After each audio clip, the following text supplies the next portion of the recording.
உலர்ந்த எலும்புகளை போல மாறி ஒரு மரித்த நிலைமையில இருக்கும்போது தீர்க்கதரிசியாய் இருக்கிற எசேக்கியேலை அனுப்பி ஆண்டவர் சொல்லுகிறார், ஒரு வனாந்தரத்திற்கு கொண்டு போய் அங்கு பார், ஒரு உலர்ந்த எலும்புகளாக இருக்கிற காரியத்தை பார்க்கிறாயே என்று சொல்லுகிறார்.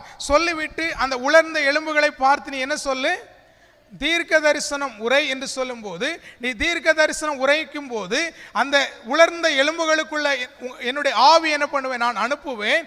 அப்பொழுது அந்த உலர்ந்த எலும்புகள் உயிரடையும் என்று சொல்லி உயிரடைகிற அந்த காரியத்தை சொல்லும் போது அவர் சொல்லுகிற ஒரு காரியம் என்னவென்று சொன்னால், இந்த உலர்ந்து போய் மரித்த நிலைமையில் இருக்கிறவர்கள் யார் என்று சொன்னால் இஸ்ரவேல் ஜனங்கள்.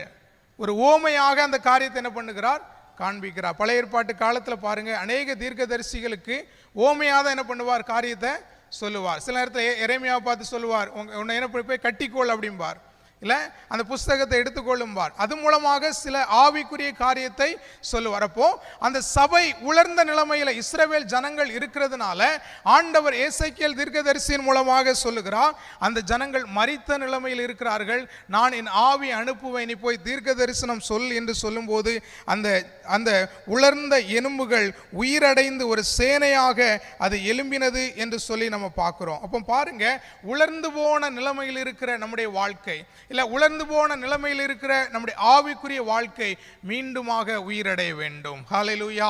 அதை தான் ஆண்டவர் விரும்புகிறார். அந்த சுத்திகரிப்பின் நாட்களில் உலர்ந்து போன நிலைமையில் இருக்கிற நம்முடைய ஆவிக்குரிய காரியங்கள் யோசித்து பாருங்க, என்னென்ன காரியங்களில் நாம் உலர்ந்து போன நிலைமையில் இருக்கிறோம் என்பதை சிந்தித்து பார்த்து நாம் உயிரடைவதற்கு நம்மை அர்ப்பணிக்க வேண்டும். ஆவியானவர் நம்மை உயிரடைய பண்ண வல்லவராக இருக்கிறார். ஹல்லேலூயா.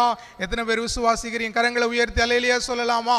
அதுக்கு தான் இந்த சுத்திகரிப்பின் கூட்டத்தை வைத்து ஆண்டவர் நம்மோடு கூட பேசி கொண்டிருக்கிறார். தொடர்ந்து நம்ம சுத்திகரிக்கும் போது என்ன நடக்கிறது என்று அடுத்து நம்ம பார்க்கும்போது 2 தீமோத்தேயு 2வது அதிகாரம் 19வது